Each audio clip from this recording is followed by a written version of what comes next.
آج ہم بات کرنے جا رہے ہیں سیدہ عائشہ صدیقہ رضی اللہ تعالیٰ، وہ خاتون جس کو میرے نبی پاک صلی اللہ تعالیٰ علیہ وسلم نے فرمایا عائشہ تم سے نکاح کرنے سے پہلے حضرت جبریل امین علیہ السلام 3 دن تک ریشمی کپڑے میں تمہاری صورت لپیٹ کے لا کے مجھے دکھاتے رہے اور عرض کرتے یا رسول اللہ صلی اللہ علیہ وسلم یہ عائشہ دنیا اور آخرت میں آپ کی بیوی ہے۔ نبی پاک سید عالم صلی اللہ تعالیٰ علیہ وسلم نے اس پاک باز خاتون سے فرمایا عائشہ یہ جبریل کھڑے ہیں اور تمہیں سلام کہہ رہے ہیں۔ حضرت عائشہ صدیقہ رضی اللہ تعالیٰ عنہ کو اللہ تعالیٰ نے بڑی شانیں عطا فرمائیں، اور سب سے بڑی شان یہ تھی کہ وہ رب کے حبیب کی محبوبہ تھی۔ نبی پاک علیہ السلام نے سیدہ فاطمہ الزہرا رضی اللہ تعالیٰ عنہ سے خود فرمایا کہا فاطمہ تمہارے باپ کو عائشہ سے بڑھ کر کوئی بھی محبوب نہیں۔ حضرت عائشہ صدیقہ رضی اللہ تعالیٰ عنہ کو اللہ تعالیٰ نے انفرادی عظمتوں سے نوازا، انفرادی شانوں سے نوازا، ان کو اللہ تعالیٰ نے بے شمار خصوصیات عطا فرمائی۔ حکیم الامت مفتی احمد یار خان صاحب نعیمی رحمۃ اللہ علیہ فرمایا کرتے تھے سیدہ عائشہ صدیقہ کے فضائل تو ریت کے ذروں سے بھی زیادہ ہیں، بارش کے قطروں سے بھی زیادہ ہیں، ان کے فضائل تو درختوں کے پتوں سے بھی زیادہ ہیں۔ اللہ تبارک و تعالیٰ نے انہیں بڑی عظمتوں سے شانوں سے نوازا۔ حضرت ابو موسیٰ اشعری رضی اللہ تعالیٰ عنہ فرماتے ہیں کہ نبی پاک علیہ الصلوۃ والسلام کے اصحاب کو اگر کسی دینی مسئلے میں اشکال ہوتا تھا تو وہ جا کے اپنا مسئلہ سیدہ عائشہ صدیقہ سے حل کروایا کرتے تھے۔ اللہ تعالیٰ نے انہیں اتنا علم عطا فرمایا تھا کہ صحابہ کرام اپنے مسائل جا کے سیدہ عائشہ صدیقہ رضی اللہ تعالیٰ عنہ سے حل کراتے۔ کیوں؟ اس لیے کہ انہوں نے دین مدینے والے رسول سے لیا تھا، انہوں نے ڈائریکٹ حضور سے دین حاصل کیا تھا، فیض یاب ہوئی۔ حضور سے جو کچھ انہوں نے حاصل کیا انہوں نے امت میں تقسیم کیا ہزاروں کی تعداد میں۔ حضرت عائشہ صدیقہ رضی اللہ تعالیٰ عنہ کی مرویات ہمارے سامنے موجود ہیں۔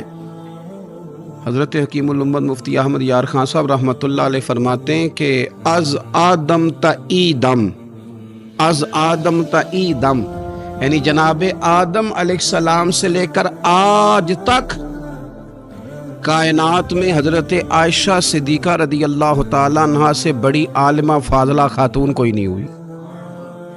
انفرادی علم اللہ تعالیٰ نے انہیں عطا فرمایا، لوگ ان سے مسائل پوچھتے، لوگ ان سے بات کرتے، پھر علم تھا، اور علم کے ساتھ اللہ تعالیٰ نے انہیں تقوی کی توفیق عطا فرمائی تھی۔ صحبت مصطفیٰ کریم علیہ السلام کی برکت سے ان کے اندر اللہ تعالیٰ نے وہ خوبیاں جو تعلیم امت کے لیے، اور ہماری اس ماں کی وہ شانیں جن پر ان کی اولاد عمل کرے تو وہ اللہ کے قریب چلی جائے۔ حضرت عروہ بن زبیر رضی اللہ تعالیٰ عنہ فرماتے ہیں کہ یہ عجیب سخی خاتون تھی، 70,000 دینار میں نے ان کے ہاتھ میں دیکھے، سارے انہوں نے اللہ کے راستے میں خیرات کر دیے، لیکن جب میں نے ان کے اپنے کپڑے دیکھے تو ان کو پیوند لگے ہوئے۔ 70,000 دینار خیرات کر رہی، اپنے کپڑوں کو پیوند لگے ہوئے۔ 1,00,000 دینار ان کے پاس تھا۔ ان کی خادمہ کہتی ہیں سارا ہی سیدہ عائشہ صدیقہ نے خیرات کر دیا۔ میں نے کہا اماں جی کو 1 دینار رکھ لیتی ہیں، آپ کا روزہ تھا، میں کچھ کھانا لے آتی، آپ کھا لیتی۔ تو فرمانے لگیں کہ پہلے یاد کراتی تو شاید میں رکھ لیتی، تو سب بانٹ دیا اللہ کے راستے میں۔ حضرت عائشہ صدیقہ نے یہ اثار حضور سے سیکھا، امت کو سکھایا۔ فرماتی ہیں ہم کوئی مجبور تھے فاقے کرنے پر، حضور کے در دولت پر تو خدا کے فضل سے بڑی نعمتیں آتی تھیں، لیکن حضور ساری ہی رب کے راستے میں خیرات کر دیا کرتے تھے۔ ان کے اندر پھر اتنا اثار کا جذبہ پیدا ہوا، اتنا انہوں نے ساری زندگی اتنی خیرات کی، اتنا اثار کیا کہ گنبد خضرا کا وہ حجرہ نور جس میں حضور علیہ السلام کا وہ نورانی مزار ہے جس پر 70,000 فرشتے صبح درود و سلام پڑھتے ہیں، 70,000 شام کو پڑھتے ہیں، وہ حضرت عائشہ صدیقہ کی ملکیت تھا۔ سیدہ عائشہ صدیقہ رضی اللہ تعالیٰ عنہ فرماتی ہیں اس میں حضور کی مقدس تدفین ہوئی، پھر میرے والد حضرت سیدنا ابو بکر صدیق کی تدفین ہوئی، پھر ایک قبر کی جگہ باقی تھی میں نے اپنے لیے رکھی ہوئی تھی۔ لیکن قربانی کا جذبہ ایسا تھا، اثار کا جذبہ ایسا تھا کہ جناب عمر کو زخم لگا، انہوں نے اپنے بیٹے کو بھیج کے کہا کہ اماں جی سے پوچھو میرا بھی دل کرتا ہے کہ میں حضور کے قدموں میں سیدنا صدیق اکبر کے پہلو میں لیٹ جاؤں۔ حضرت عبداللہ ابن عمر کہتے ہیں میں نے جا کے کہا تو وہ رو پڑی، کہنے لگی کوئی اپنی قبر کی جگہ کسی کو نہیں دیتا، اور عمر سے کہنا جاؤ میں نے تمہارے لیے احسار کیا۔ اتنا جذبہ قربانی کا ان کی طبیعت میں پیدا ہوا، اور پردے کا یہ حال تھا۔ امت کی بیٹیوں کو انہوں نے با پردہ اور باوقار رہنے کا یہ انداز بتایا کہ سیدہ عائشہ صدیقہ فرماتی ہیں حضور سید عالم علیہ السلام میرے حجرے میں تدفین ہوئی، حضور کا وصال ہوا، وہیں دفن ہوئے تو میں بغیر پردے کے جاتی تھی، حضور میرے شوہر ہیں۔ اور پھر جب وہاں جناب صدیق اکبر کی قبر مبارک بنی تو وہ میرے والد تھے، میں بغیر پردے کے جاتی تھی۔ اور جب وہاں حضرت عمر رضی اللہ تعالیٰ عنہ کی قبر بنی تو پھر میں نے پردہ کر کے جانا شروع کیا، اس لیے کہ عمر میرے لیے محرم نہیں تھے، میں پردہ کر کے جاتی تھی۔ تو حضرت عائشہ صدیقہ امت کی بیٹیوں کو بتاتی ہیں کہ میں تو مزار پہ جاؤں تو پردہ کر کے جاتی ہوں، میں تو حضرت عمر کے مزار پہ جاؤں تو پردہ کر کے جاتی ہوں، اور تم بغیر پردے کے بازار چلی جاتی ہو، وہاں تم چلی جاتی ہو، سرے عام چلی جاتی ہو۔ یہ معیار دیا حضرت عائشہ صدیقہ رضی اللہ تعالی عنہا نے امت کی بیٹیوں کو۔ عبادت انہوں نے اس طرح کی، تقوی ان کا اس طرح کا تھا کہ آپ کے بھانجے فرماتے ہیں کہ ساری رات ہی وہ اللہ کی بارگاہ میں حاضر رہتی تھی، ساری رات ہی مصلی آباد رہتا تھا۔ پھر بھی ایک دفعہ حضور کی بارگاہ میں عرض کیا انہوں نے، یا رسول اللہ میری بخشش کی دعا کر دیں، میرے گناہوں کی معافی کی دعا کر دیں، یہ عاجزی ہے۔ تو نبی پاک علیہ الصلوۃ والسلام نے دعا کر دی، اے اللہ عائشہ کے ظاہری بھی معاف کر دے، باطنی بھی معاف کر دے، اگلے بھی معاف کر دے، پچھلے بھی معاف کر دے۔ اتنی خوش ہوئی کہ مسکراتے مسکراتے حضور کی گود میں آ گئی۔ صحیح ابن حبان میں موجود ہے کہ نبی پاک نے فرمایا عائشہ اس دعا پہ تو بڑی راضی ہوئی ہے نا؟ یا رسول اللہ میں بڑی راضی ہوئی ہوں۔ تو دیکھنا حضرت عائشہ صدیقہ کے صدقے امت پر کتنا کرم ہو رہا ہے۔ حضور نے فرمایا تو بڑی راضی ہوئی ہے نا یہ دعا سن کے کہ اللہ اس کے ظاہری بھی معاف کر دے، باطنی بھی معاف کر دے، اگلے بھی معاف کر دے، پچھلے بھی معاف۔ حضور میں بڑی راضی ہوئی ہوں۔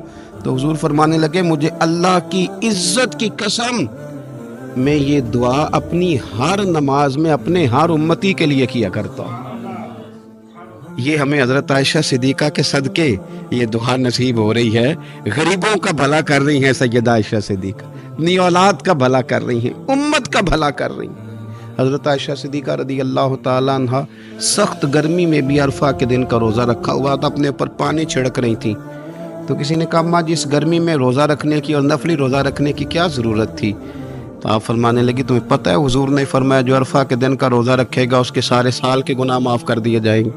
تھوڑی دشواری ہوئی تو کیا ہوا؟ اس کیفیت کے ساتھ حضرت عائشہ صدیقہ رضی اللہ تعالیٰ عنہا کو اللہ تبارک و تعالیٰ نے شانیں عطا فرمائیں، عظمتوں سے نوازا، ان کو اللہ نے بڑی بلندیوں سے نوازا۔ حضرت عائشہ صدیقہ رضی اللہ تعالیٰ عنہا نہ بطور ناز کے فرمایا کرتی تھی، کہتی تھی 10 خوبیاں لوگوں مجھے وہ ملی ہیں جو میرے علاوہ کسی حضور کی زوجہ کو نہیں ملی۔ سب کی الگ الگ خصوصیات ہیں نا، سب کی الگ الگ شانیں، انفرادیت ہے۔ فرماتی تھی 10 چیزیں مجھے ایسی ملی ہیں جو میرے علاوہ کسی کو نہیں ملی۔ اماں جی وہ کون سی؟ تو فرمانے لگی میرے علاوہ حضور نے کسی کنواری عورت سے نکاح نہیں کیا۔ پھر فرمانے لگی میرے علاوہ حضور کی کوئی بیوی ایسی نہیں، کوئی اہلیہ ایسی نہیں جس کا باپ بھی مہاجر ہو، جس کی ماں بھی مہاجر ہو۔ اور پھر فرمانے لگی لوگو اللہ تبارک و تعالیٰ کا کرم دیکھو، رب کریم نے میری برات اور میری پاک دامنی کا اعلان عرش سے جاری فرمایا ہے۔ عرش سے حضرت عائشہ صدیقہ کے بارے میں 18 آیتیں سورہ نور کی نازل ہوئی۔ پھر سیدہ عائشہ صدیقہ رضی اللہ تعالیٰ عنہ فرمانے لگی میں ہی وہ خاتون ہوں کہ نکاح سے پہلی ریشمی کپڑے میں لپیٹ کے حضرت جبریل میری صورت لا کے حضور کو دکھایا کرتے۔ پھر فرمانے لگی میں ہی وہ عورت ہوں، میں ہی وہ حضور کی اہلیہ ہوں کہ جس برتن سے حضور غسل کرتے تھے مجھے بھی اسی سے غسل کرنے کا شرف حاصل ہو جاتا تھا۔ پھر فرماتی ہیں لوگوں یاد رکھو میں ہی نبی پاک صلی اللہ تعالیٰ علیہ وسلم کی وہ بیوی ہوں کہ میں حضور کے سامنے سوئی رہتی تھی، حضور تہجد کی نماز پڑھتے رہتے تھے، گویا جو انوار و تجلیات تہجد کے وقت وہاں نازل ہوتے تھے مجھے بھی اس میں سے خیرات ملا کرتی۔ حضرت عائشہ صدیقہ رضی اللہ تعالیٰ عنہ فرماتی ہیں یہ میرا ہی مقام ہے کہ حضور میرے بستر میں ہوتے تھے اور حضور پر وہی نازل ہو جایا کرتی۔ پھر ارشاد فرماتی ہیں کہ نبی پاک صلی اللہ تعالی علیہ وسلم نے مجھے ہی وہ مقام دیا کہ حضور کا نورانی وجود میری گود میں تھا جب نبی پاک نے وصال فرمایا. فرمانے لگی میں ہی وہ خوش نصیب ہوں کہ میری باری تھی جب میرے نبی پاک کا وصال ہوا. اور 10ویں نمبر پہ فرمانے لگی لوگوں میں ہی وہ خوش قسمت ہوں کہ جس کے حجرے میں رسول پاک علیہ السلام کو دفن کیا گیا. قیامت تک جس پر لوگ سلام بھیجیں گے جسے گنبد خضرا کہا جاتا ہے یہ وہی مقام ہے جو حجرہ عائشہ صدیقہ کہلایا کرتا تھا. اللہ تو سیدہ عائشہ صدیقہ کے صدقے ماؤں پہ فضل فرما، بہنوں کے نصیبے اچھے فرما اور بیٹیوں کو برکتیں عطا فرما.